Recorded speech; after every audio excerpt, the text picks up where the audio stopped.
జీవముగల దేవుని దర్శించుటకు నా హృదయమును నా శరీరమును ఆనందంతో కేకలు వేయుచున్నది. సైన్యములకు అధిపతి యెహోవా, నా రాజా, నా దేవ, నీ బలిపీఠం వద్దనే పుష్పులకు నివాసం దొరికెను. పిల్లలు పెట్టుటకు వానకోవిలకు కూటి స్థలము దొరికెను. నీ మందిరమునందు నివసించువారు ధన్యులు, వారు నిత్యము నిన్ను స్తుతించుదురు. నీ వలన బలమునందు మనుషులు ధన్యులు, యాత్ర చేయు మార్గములు వారికి అతి ప్రియములు. వారు రాకలోయను పడి వేడుచు, దానిని జలమయముగా చేయుదు. తొలకరి వాన దానిని దీవెనలతో కప్పును. వారు నానాటికి బలాభివృద్ధి నందుచు ప్రయాణము చేయుదురు. వారిలో ప్రతివాడును సీయోనులో దేవుని సన్నిధిని కనపడును. యెహోవా, సైన్యములకు అధిపతివగు దేవా, నా ప్రార్థన ఆలకింపుము. యాకోబు దేవా, చెవియొగ్గుము. దేవా, మా కేడెము సృష్టించుము. నీవు అభిషేకించిన వారి ముఖమును లక్షింపుము. నీ ఆవరణంలో ఒక దినము గడుపుట 1000 దినముల కంటే శ్రేష్టము. భక్తిహీనుల గుడారములలో నివసించుట కంటే నా దేవుని మందిర ద్వారం వద్ద నుండుట నాకు ఇష్టము. దేవుడైన యెహోవా సూర్యుడును కేడమునై ఉన్నాడు. యెహోవా కృపయు ఘనతయు అనుగ్రహించును. యథార్థముగా ప్రవర్తించు వారికి ఆయన ఏ మేలును చేయక మానడు. సైన్యములకు అధిపతియగు యెహోవా, నీ యందు నమ్మిక ఇచ్చు వారు ధన్యులు. దయచేసి కూర్చున్నాం. దేవుని పరిశుద్ధ నామానికి మహిమ కలుగుగాక. కూడి వచ్చి మీ అందరికీ ప్రభు అయిన యేసుక్రీస్తు వారి ఘనమైన నామములో శుభవందనాలు తెలియజేస్తున్నాం. ప్రభు మనకి ఇచ్చినటువంటి ఈ యొక్క నూతన సంవత్సరంలో మొదటి మాసం గతించినప్పటికీ రెండవ మాసంలో మనల్ని ఆయన యొక్క సన్నిధానంలో ఈ రీతిగా సమకూర్చిన విధానాన్ని బట్టి దేవునికి స్తుతిస్తూ ఆరాధిస్తూ మహిమపరుస్తూ ముందుకు కొనసాగుదాం. 10వ వచనం చదువుకుందాం. నీ ఆవరణంలో ఒక దినము గడుపుట 1000 దినముల కంటే శ్రేష్టము. నీ ఆవరణంలో ఒక దినము గడుపుట 1000 దినముల కంటే శ్రేష్టము. భక్తిహీనుల గుడారంలో నివసించుట కంటే భక్తిహీనుల గుడారంలో నివసించుట కంటే నా దేవుని మందిర ద్వారము వద్ద నిండుట నాకు ఇష్టము. నా దేవుని మందిర ద్వారం వద్ద నుండుట నాకు ఇష్టము. అందరి తలలోంచి కళ్ళు మూసుకొని ప్రార్థన చేసుకుందాం. పరిశుద్ధుడైన తండ్రి, పరలోకమందు రాజా, నీ బంగారు పాదాలు వందనాలు స్తోత్రాలు ప్రభా. మాకు ఇచ్చినటువంటి యొక్క నూతన సంవత్సరంలో రెండవ మాసాన్ని బట్టి వందనాలు స్తోత్రాలు ప్రభా. గత మాసం అంతయు ప్రభా నీ కరుణ కటాక్షం మా పైన, మా కుటుంబాల పైన, సంఘం పైన, దైవజనుల పైన ఉంచి ప్రభా మీరు కాచి కాపాడి కరుణించి ఒక రెండవ మాసంలో ప్రవేశపెట్టిన విధానం బట్టి వందనాలు స్తోత్రాలు ప్రభా. ఆయన ఎక్కడైతే ఇద్దరు ముగ్గురు నీ నామం కూడి ఉంటారో వారి మధ్యలో నివాసం చేస్తారని తెలియజేసిన దేవానికి వందనాలు స్తోత్రాలు ప్రభా. అందుని బట్టి ప్రభా నీ వాక్యం బోధిస్తున్నాను తండ్రి. భక్తిహీనుల గుడారంలో నివసించడం కంటే నా దేవుని మందిరాలలో నివసించడం నాకు ఇష్టము అని ప్రభా. నాకు ఇష్టమైనటువంటి ఈవులను ప్రభా నీ సన్నిధిలో మేము కలిగి ఉంటే ప్రభా నీకు ఇష్టమైనటువంటి పనులు చేసే వారంగాను నీకు ఇష్టమైనటువంటి ఆయన శోభను కలిగి ఉన్నట్టు ప్రభా మీ సన్నిధి మాకు తోడుగా ఉంచి ఆయన వాక్యములు మా జీవితాలను సెట్ చేస్తున్నట్టు నిన్ను స్తుతించి ఆరాధించి మహిమపరిచే వాక్యం మాకును సంఘానికి దయచేయమని యేసుక్రీస్తు ప్రభు అతి శ్రేష్టమైన నామంలో ప్రార్థించి వేడుకొంచున్నాము తండ్రి, ఆమేన్. ప్రభునందు ప్రియమైన వాళ్ళు, మరి ఈ యొక్క మాసంలో ప్రభు మనకి ఇస్తున్నటువంటి ఈ యొక్క మరి ధన్యకరమైనటువంటి వాక్య భాగాన్ని బట్టి దేవుని స్తోత్రం చెల్లిస్తూ ఆయన సన్నిధిలో ముందుకు కొనసాగినట్లు గత మాసంలో మనం పోగొట్టుకున్నటువంటి ఆయన సన్నిధిని మళ్ళా నూతనంగా మనం ఈ యొక్క మాసంలో మనం గ్రహించినట్లు అటు కృపను నాకు దయచేయమని వేడుకున్నట్లు ప్రభు మనకు ఒక సందేశాన్ని దయచేస్తున్నారు. ఎలాగనగా భక్తిహీనుల గుడారంలో నివసించుట కంటే నా దేవుని మందిర ద్వారం వద్ద నుండుట నాకు ఇష్టము. కనుక మరి ఆ యొక్క భక్తిహీనుల గుడారంలో నివసిస్తే మనం ఏ రీతిగా అనేకమైన అవమానాలకు అనేకమైన ఉపద్రవాలకు గురి అవుతూ ఆయన సన్నిధిలో జీవించలేనటువంటి భాగ్యాన్ని మనం మరి పొందలేకుండా ఉన్నప్పుడు దేవుని యొక్క సన్నిధి మనం దర్శించి ఆయన యొక్క మందిరంలో మరి ఆయన యొక్క సన్నిధిలో మనం గడపడానికి నా దేవుని మందిర ద్వారం వద్ద ఉండటం నాకు ఇష్టమైనటువంటి తీర్మానం చేసుకోవాలి ప్రభునందు ప్రియమైన వాళ్ళ. అప్పుడు ఆయన యొక్క సన్నిధిని మనము మరి సంతోషించడానికి ఆనందించడానికి ప్రభు మనకు కృప దయచేస్తాడు. కనుక అట్టి కృపలో మనం ముందుకు కొనసాగాలంటే ఈ లోకంలో ఉన్నటువంటి కొన్ని ఈవులను మనం భజించాలి, అనగా విడిచిపెట్టాలి. ఈ లోక ఆశల వరకు మనం ఎగిరిపడకుండా దేవుని సన్నిధానాన్ని ఎప్పుడు కూడా వెతికే వారంగా ఉండాలి ప్రభునందు ప్రియమైన వాళ్ళ. ఇక్కడ భక్తుల యొక్క వేదన ఏమనగా, ఇదిగో భక్తిహీనుల గుడారంలో నివసించుట కంటే నా దేవుని మందిర ద్వారం వద్ద ఉండుట నాకు ఇష్టం. ఆయన యొక్క మందిర ద్వారం దగ్గర ఉండట ఆయనకి ఇష్టము ప్రభునందు ప్రియమైన వల్ల అటు ఇష్టం కలిగి మనము కూడా ఆయన సన్నిధికి వస్తున్నప్పుడు ఆయన కృప ఆయన యొక్క సన్నిధి మనకు తోడుగా ఉంటుంది కనుక మరి ఈ లోకంలో మనం బ్రతకాలంటే కొన్ని అవసరాలు వాటిలో మనము ఉండకుండా మరి దేవుని సన్నిధిని వెతికే వారంగా ఉండాలి ప్రభునందు ప్రియమైన వల్ల. అందుకే ప్రభు అయినటువంటి యేసుక్రీస్తు వారు ఒక మాటను మనకు తెలియజేస్తున్నాడు. ఏలైనగా లూకా సువార్తలో ఒక మాటను జ్ఞాపకం చేసుకుందాం. లూకా సువార్త 12వ అధ్యాయము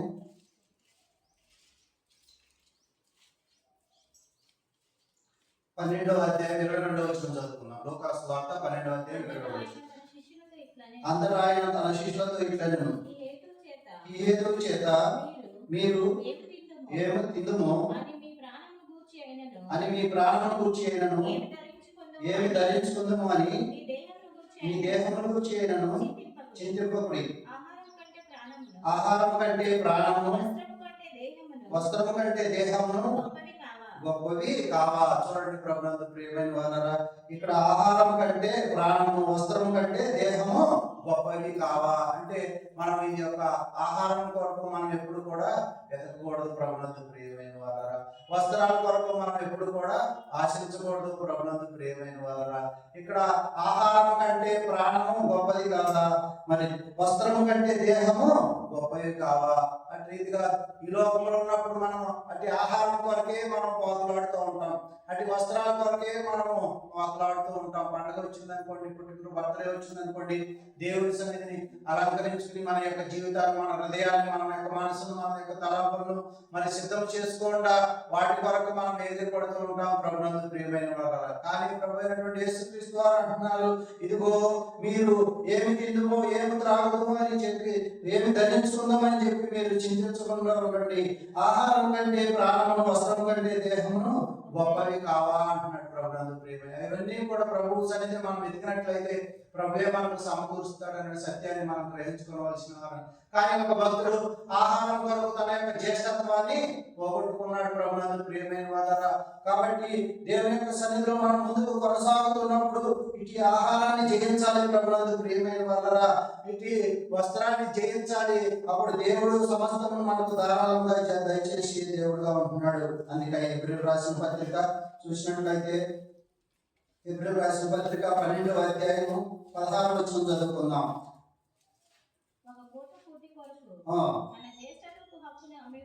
ఒక పూట కూటి కొరకు తన జ్యేష్ఠత్వపు హక్కును అమ్మివేసిన ఏషావు వంటి భ్రష్టుడైనను వ్యభిచారి అయినను నిండును అని జాగ్రత్తగా చూసుకోండి ప్రభునందు ప్రియ. మనం మన యొక్క జీవితంలో దేవుని సన్నిధిని వెతుకుతూ ఉన్నప్పుడు ఇటువంటివి మనకు ఎంతగానో ఇబ్బందికరంగా ఉంటే ప్రభునందు ప్రియమైన వల్ల, కాబట్టి వాటిని మనం భజించే వారంగా ఉండాలి. ఏదైనా భక్తిహీనుల యొక్క గుడారంలో నివసించుట కంటే నా దేవుని యొక్క మందిర గుడారంలో నివసించుట నాకు ఇష్టం అని చెప్పి భక్తులు ఏ రీతిగా కోరుచున్నాడు.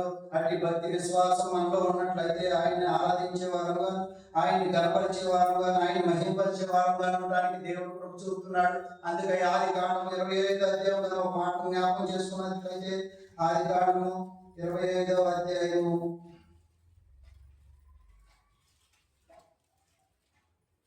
29వ వచనం చదువుకుందాం. ఆదికాండం 25వ అధ్యాయం. ఒకనాడు యాకోబు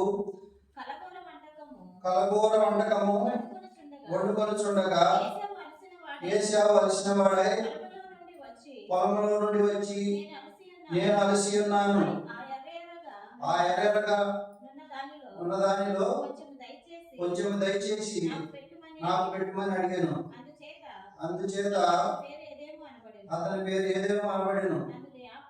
అందుకు యాకోబు, నీ జ్యేష్ఠత్వము నేడు నాకు ఇమ్మని అడుగుగా ఏశావు, నేను సావబోతున్నాను కదా, జ్యేష్ఠత్వము నాకు. ఇక్కడ చూడండి, జ్యేష్ఠత్వము ఎంతో ముఖ్యమైనది. ప్రతి కుటుంబంలో ప్రతి ఒక్క తండ్రి యొక్క హక్కు పొందుకోవడానికి జ్యేష్ఠత్వము ఎంతో మరి అవసరమైనది ప్రభునందు ప్రియమైన వార. ఇక్కడ ఏశావు ఒక పూట కూటి కొరకు తన యొక్క జ్యేష్ఠత్వాన్ని అమ్మివేస్తున్నాడు. అటువంటి విషయాల్లో మనం జాగ్రత్త కలిగి ఉండాలి. ఈ లోకంలో ఎక్కడో మరి విందు వినోదాలు ఉన్నాయని చెప్పి మనం దేవుని యొక్క సన్నిధిని విడిచిపెట్టకూడదు ప్రభునందు ప్రియమైన వార. మొట్టమొదటి మనం దేవుని యొక్క సన్నిధిని వెతకాలి. ఆయన సన్నిధిని వెతుకుతున్నప్పుడు ప్రభు మనకు అన్ని కూడా ధారాళంగా దయచేసి చేసే దేవుడుగా ఉంటున్నాడు కనుక అటు ఈవుల ద్వారా మనం దేవుడికి కృతజ్ఞతలు చెల్లించినట్లు ఇదిగో భక్తిహీనుల గుడారంలో నివసించుట కంటే నా దేవుని మందిర ద్వారం యొక్క నివసించుట నాకెంతో ఇష్టమని చెప్పి భక్తుడు ఏ రీతిగా ఆశపడుచున్నాడు అట్టి ఆశ గల ప్రాణాన్ని దేవుడు తృప్తిపరుస్తాడు కనుక ప్రభునందు ప్రియమైన వాళ్ళరా ఈనాడు యేషయావు తన యొక్క ఒక పూట భోజనం కొరకు తన యొక్క జ్యేష్ఠత్వాన్ని అమ్మివేస్తున్నటువంటి విధానాన్ని చూస్తున్నాం. అటువలే మన జీవితాల్లో కూడా ఇటువంటి ఇబ్బందికరమైన పరిస్థితులు ఉన్నప్పుడు వాటన్నింటినీ కూడా త్యజించుకుని మనం ముందుకు కొనసాగి దేవుని నామాన్ని మహిమపరచాలి ప్రభునందు ప్రియమైన వాళ్ళరా. కాబట్టి దేవుని యొక్క సన్నిధి దేవుని యొక్క కాపుదల మనకు తోడుగా ఉన్నట్లు ఇదిగో ఇక్కడ యేషయావు ఎంతగానో మరి ఆ ఆశీర్వాదం కొరకు ఆశపడుతున్నప్పుడు ఆ యొక్క ఆశీర్వాదం అన్ని కూడా మరి యాకోబుకు ఇవ్వబడినట్లుగా చూస్తున్నాం ప్రభునందు ప్రియమైన వాళ్ళరా. కాబట్టి దేవుని యొక్క సన్నిధిలో మనము కృప కలిగినటువంటి జీవితాన్ని కలిగి ఉన్నట్లు ఇక్కడ ఆహారం మనం త్యజించవలసిన వారన్నా ప్రభునందు ప్రియమైన వారరా.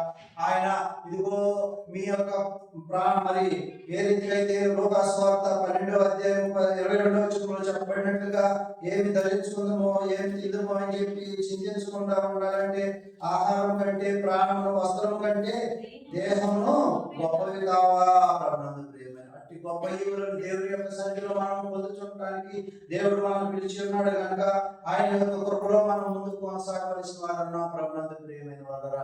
ఇంకోటిగా చూసినట్లయితే దాహము ప్రభునందు ప్రియమైన వాళ్ళరా. ఈ లోక దాహము మరి ధర్మతో కూడి ఉన్నది. ఈ లోక దాహము మరి ఆ యొక్క సుఖ సౌకర్యాలు అనుభవించడానికి కోరుతున్నారు అనేకులు ప్రభునందు ప్రియమైన వాళ్ళరా. దేవుడి సన్నిధిలో సుఖ సౌకర్యములు ఎంతో మరి ఎంతో దీవించబడినట్లు దేవుడి యొక్క కృప మనకు తోడుగా ఉంటుంది కనుక ఆయన వాక్యపు వెలుగులో మనం సంతోషించినట్లు ఆనందించినట్లు ఆయన సన్నిధిని వెతికే వారం ఉండాలి ప్రభునందు ప్రియమైన వాళ్ళరా. ఒక మాట జ్ఞాపకం చేసుకుందాం. దాహం కొరకు చూసినట్లయితే దినవృత్తాంత గ్రంథములు 1వ దినవృత్తాంత గ్రంథము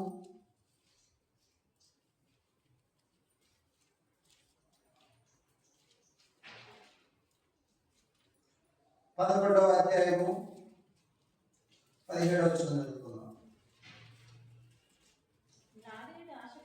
దావీదు ఆశపడి బెత్లెహేమునందలి ఊరి గవిని యొక్క బావి నీళ్లను కొంచెం నాకు దాహమునకు ఎవరు తెచ్చించునని అనగా ఆ ముగ్గురు ఫిలిష్తీయుల దండలోనికి చొరబడి పోయి బెత్లెహేము ఊరి గవిని యొక్క బావి నీళ్లు చేదుకొని దావీదు వద్దకు తీసుకుని వచ్చింది. అయితే దావీదు ఆ నీళ్లు త్రాగుటకు మనసు లేక యెహోవాకు అర్పితముగా వాటిని పారపోసి నేను ఇలాగ చేయకుండా నా దేవుడు నన్ను కాచుగాక ప్రాణమునకు తెగించి ఈ నీళ్లు తెచ్చిన ఈ మనుషుల రక్తం నేను త్రాగుతున్నానని చెప్పి త్రాగకపోయాను. హల్లెలూయా ప్రభునందు ప్రియమైన వారరా. ఇక్కడ దావీదు మరి ఆ యొక్క సౌలు యొక్క సైన్యము తరమబడుతూ ఉన్నప్పుడు ఆ యొక్క కొండలలో గృహాలలో మరి దాక్కొనుచు నేను దప్పుకొనుచున్నాను, దాహమునకు నా వరకు ఎవరైనా నీళ్లు తీసుకొస్తారన్నప్పుడు ఆ యొక్క ఫిలిష్తీ దండలోనికి ముగ్గురు వ్యక్తులు జొరబడి ఆ యొక్క బావి నీళ్లు తీసుకుని వచ్చి ఉన్నారు ప్రభునందు ప్రియమైన వారరా. కాబట్టి దేవుడు బైబిల్ వాక్యం ఏమని బోధిస్తున్నారుగా, ఇదిగో మీరు ఉచితముగా పొందితులు కనుక ఉచితముగా ఇయ్యుడి. ఎప్పుడైతే మనము దేవుడు ఇచ్చినటువంటి కృపను, దేవుడు ఇచ్చినటువంటి మహిమను, దేవుడు ఇచ్చినటువంటి ఘనకార్యములను దేవుని సన్నిధిలో పెట్టుచు ముందుకు కొనసాగవలసిన వారు నా ప్రభునందు ప్రియమైన వారరా. కాబట్టి అక్కడ ముగ్గురు వ్యక్తులు ప్రాణములకు తెగించి ఆ యొక్క నీళ్లు తీసుకుని వచ్చినప్పుడు ఇదిగో ఈ నీళ్లు తాగితే నేను బ్రతుకుతానా, బ్రతకపోతే ఏమవుతుంది, చనిపోయినా నాకు లాభమే అన్నట్లుగా దావీదు అంటున్నాడు ప్రభునందు ప్రియమైన వారరా. కాబట్టి అయితే దావీదు ఆ నీళ్లు త్రాగుటకు మనసు లేక యెహోవాకు అర్పితంగా వాటిని పారపోసుకున్నాడు ప్రభునందు ప్రియమైన వారరా. అలాగే మన జీవితాన్ని కూడా దేవుని సన్నిధిలో అర్పితం చేయవలసిన వారన్నా ప్రభునందు ప్రియమైన వారరా. క్రీస్తు మిమ్మల్ని ప్రేమించి పరిమళ వాసనగా ఉండటం తను తాను అర్పణంగా బలిగా దేవునికి సమర్పించుకుని ఉన్నాడు ప్రభు. అటువలే మన జీవితాన్ని దేవుని సన్నిధిలో సమర్పించుకుని ముందుకు కొనసాగుతున్నప్పుడు ఇక్కడ ఆహారం కొరకు కానీ పానీయం కొరకు కానీ మరి దేని గురించి కూడా మనం ఆశించకుండా ముందుకు కొనసాగవలసిన వారన్నాం. అందుకే యోహాను సువార్త 4వ అధ్యాయంలో మరి అక్కడ సమరయ స్త్రీ మరి దాహాన్ని కొరకు వచ్చినప్పుడు యేసుక్రీస్తు వారు దాహం ఇమ్మని అడుగుతూ ఉన్నాడు ప్రభునందు ప్రియమైన వారరా. యోహాను సువార్త 4వ అధ్యాయం 7వ వచనంలో సమరయ స్త్రీ ఒకటి నీళ్లు చేదుకుంటూ అక్కడ రాగా యేసు నాకు దాహమునకిమ్మని ఆమెను అడిగాను. ఇక్కడ యేసుక్రీస్తు వారు మరి అక్కడ దాహం అడుగుతున్నారంటే ఏంటి?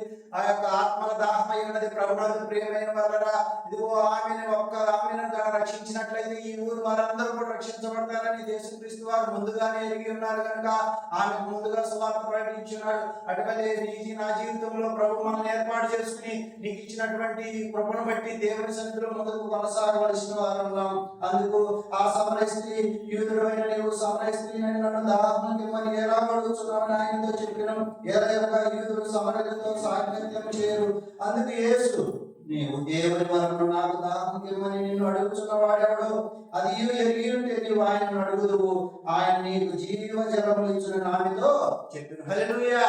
కాబట్టి ప్రభు మనం అడుగు వాటికంటేను ఊహించు వాటికంటే అత్యధికంగా ఈవుడు మన జీవితానికి దయచేస్తుండగా ఆయన సన్నిధిలో మనం ఈ లోక ఆశల కొరకు మనము మన యొక్క మరి బలమును శక్తిని ఉపయోగించకూడదు. ప్రభునందు ప్రియమైన వారరా, కాబట్టి ఆయన సన్నిధిలో జీవముల దేవుని యొక్క సన్నిధిలో ప్రభు సన్నిధిలో మనం ముందుకు కొనసాగుతున్నప్పుడు ఇక్కడ భక్తిహీనుల గుడారంలో నివసించడం కంటే యెహోవా మందిర ద్వారం వద్ద నేను నివసించడం నాకు ఇష్టమని చెప్పి భక్తుడు ఏంటి తీర్మానం కలిగి ఉన్నాడు. అటు రీతిగా మనము ముందుకు కొనసాగుతున్నప్పుడు ప్రభు మనకు అనేకమైనటువంటి ఆశీర్వాదములు దీవెనలు మనకు దయచేసి ఆయన కీర్తించే భాగ్యము, ఆయన గణపరిచే భాగ్యము, ఆయన మహిమపరిచే భాగ్యం దేవుడు మనకు ఇస్తున్నాడు. ప్రభునందు ప్రియమైన వారరా, కాబట్టి అట్టి విశ్వాసం కలిగిన వారమై మనం ముందుకు కొనసాగుతున్నప్పుడు ఇదిగో ఆహారం కంటే ప్రాణమును, వస్త్రం కంటే దేహము గొప్పగా మనం ఎంచుకోవాలి. ప్రభునందు ప్రియమైన వారరా, ఈ యొక్క లోక ఆశల వరకు మనం ఎటు రీతిగా కూడా పాలు పంచుకోకుండా దేవుని సన్నిధిలో ముందుకు కొనసాగే భాగ్యం మనకు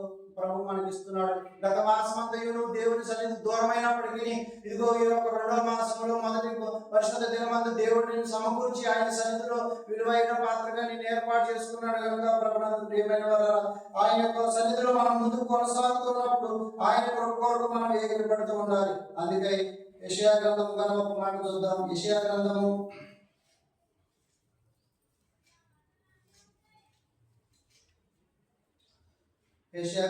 29వ అధ్యాయము. యెషయా గ్రంథం 29:22 వచనం చదువుకుందాం.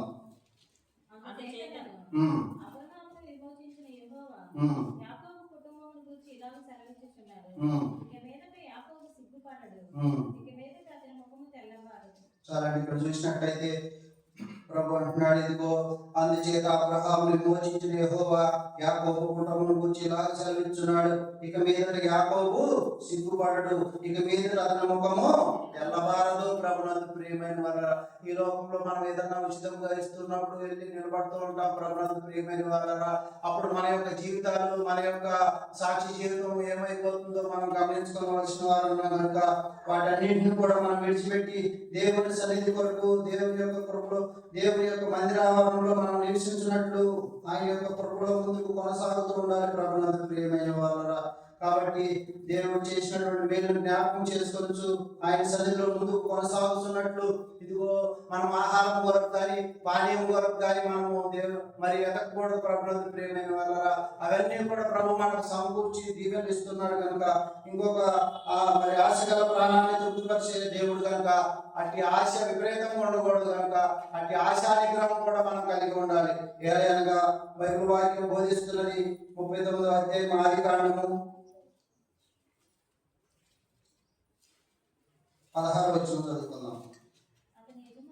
అతని యజమానుడు ఇంటికి వచ్చే వరకు అతని వస్త్రము తన దగ్గర ఉంచుకొనెను. ఇక్కడ చూస్తున్నాం యోసేపు యొక్క వస్త్రము మరి రాజు భార్య దగ్గర ఉంచబడింది. ప్రభునందు ప్రియమైన వారరా, ఎప్పుడైతే అతని వస్త్రము ఆమె దగ్గర ఉన్నదో యోసేపు విడుదల పొందుకున్నాడు. ప్రభునందు ప్రియమైన వారరా, కాబట్టి దేవుని యొక్క సన్నిధిలో మనం కొన్ని వాటిని విడిచిపెట్టాలి. ప్రభునందు ప్రియమైన వారరా, కాబట్టి దేవుని యొక్క సన్నిధిలో మనము భక్తిహీనుల గుడారంలో నివసించడం కంటే నా దేవుని మందిర ద్వారం యొద్ద ఉండటం నాకు ఎంతో ఇష్టమని చెప్పి భక్తులు కోరుచున్నాడు.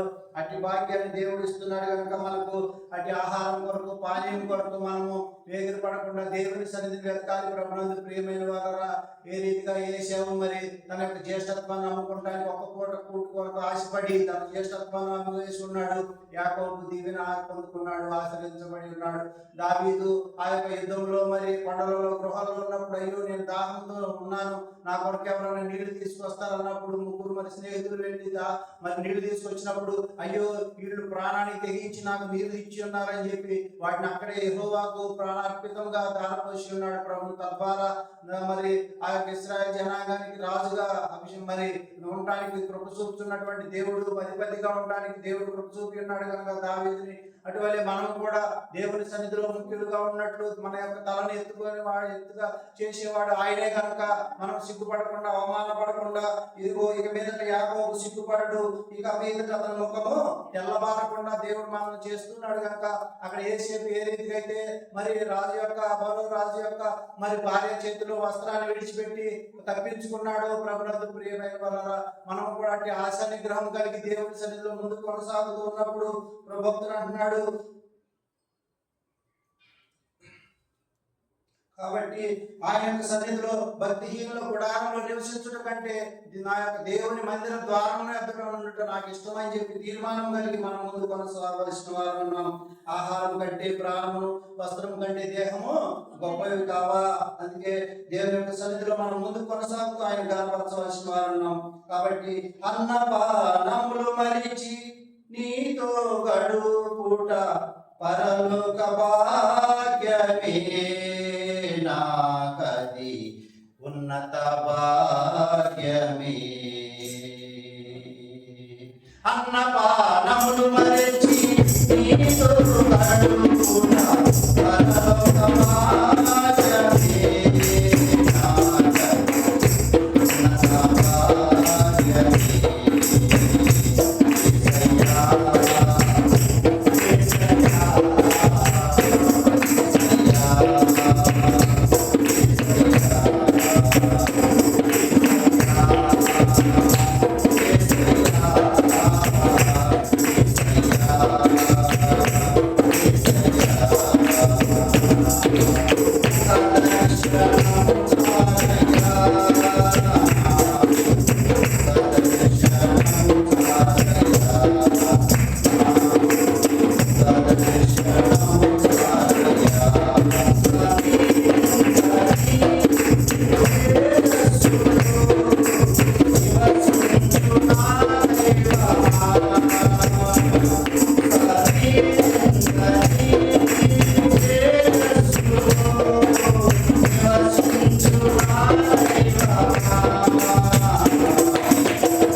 అయ్యో తండ్రి ఇంకేమన్నా ఆశీర్వాదం ఉన్నదా అంటే అన్నీ కూడా ఇచ్చేసాను అని చెప్పి ఇప్పుడే మరి అని చెప్పి తండ్రి అంటున్నాడు ప్రభునందు ప్రియమైన వాళ్ళరా. కాబట్టి ఆలస్యం చేయకుండా ఆ యొక్క ఒక పూటి కొరకు ఏ రీతిగా ఏ సేవ తన జ్యేష్ఠత్వాన్ని అభివేశిస్తున్నాడో అటు రీతిగా మనం ఉండకుండా ఆయన సన్నిధిలో ముందుకు కొనసాగుతూ ఆయన యొక్క కృపలో జీవించినట్లు దాహంగా ఉన్నప్పటికీ దావీదు ఏ రీతిగా అయితే మరి యెహోవాకు అర్పితంగా ఆ యొక్క నీళ్లను పారబోసి ఉన్నాడో ప్రభునందు మనకున్నటువంటి చెడు వ్యసనాలన్నీ కూడా మరి విడిచిపెట్టి దేవుని సన్నిధిలో ముందుకు కొనసాగుతూ ఇదిగో యేసేపు అక్కడే వస్త్రాన్ని విడిచిపెట్టి ఏ రీతిగా అయితే బయటికి విడుదల పొందుకున్నాడో అటు రీతిగా మనం కూడా సాతాను అంధకార శక్తులను జయించినట్లు ప్రభు సన్నిధిలో వేడుకుంటూ భక్తిహీనుల గుడారంలో నివసించుకుంటే నా దేవుని మందిర ద్వారంలో నాకు ఇష్టం అని చెప్పి తీర్మానం కలిగి ఇదిగో గత మాసంలో మనం పోగొట్టుకున్నటువంటి దీవెనలు ఈ మాసంలో పొందుకోవడానికి ఆయన యొక్క గడపలో మరి జీవించడానికి ముందుకు కొనసాగుదాం ప్రభునందు ప్రియమైన వాళ్ళరా. కాబట్టి నేను కూడా ఈ మధ్య మరి సంక్రాంతి సెలవులు గ్రామం వెళ్ళడం జరిగింది. మరి ఎప్పుడు పెట్టుకున్నా కానీ మా ఇంటి దగ్గర కొంచెం చెత్త చెదారం మొక్కలు ఉంటాయి అన్నమాట, పిచ్చి మొక్కలు. ఒక 10 సెంట్లు స్థలం మా చెల్లిది నాది మా తమ్ముడిది. కాబట్టి వెళ్ళినప్పుడు ఇంటి దగ్గర పెట్టుకోవడం కొంచెం ఇబ్బందికరంగా ఉంటుంది. దేవుని యొక్క సన్నిధిలో వేడుకున్నప్పుడు మరి ₹1,00,000 పెట్టి నేను ఒక ప్రార్థనా కూడికకు మరి జరుపుకోవడానికి ఇంటి పైన ఒక షెడ్ ఏర్పాటు చేయడం జరిగింది. మరి ప్రార్థన పెట్టించుకుని మరి అందరికి భోజనాలు పెట్టి మరి మన దగ్గర ఏ రీతి కృతజ్ఞత కోట్లు అన్ని చోట జరుపుకుంటున్నాను అటు రీతికి జరుపుకోవడానికి దేవుడు చూపించి ఉన్నాడు.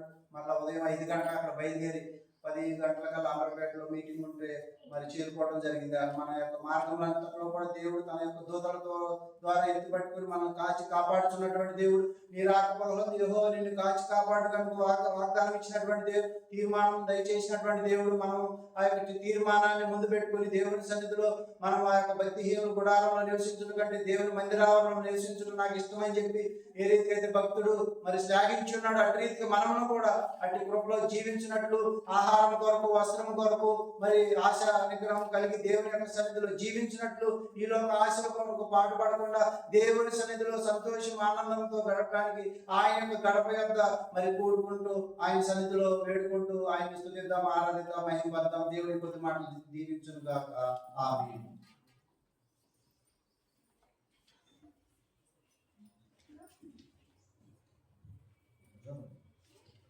ఈ సందేశం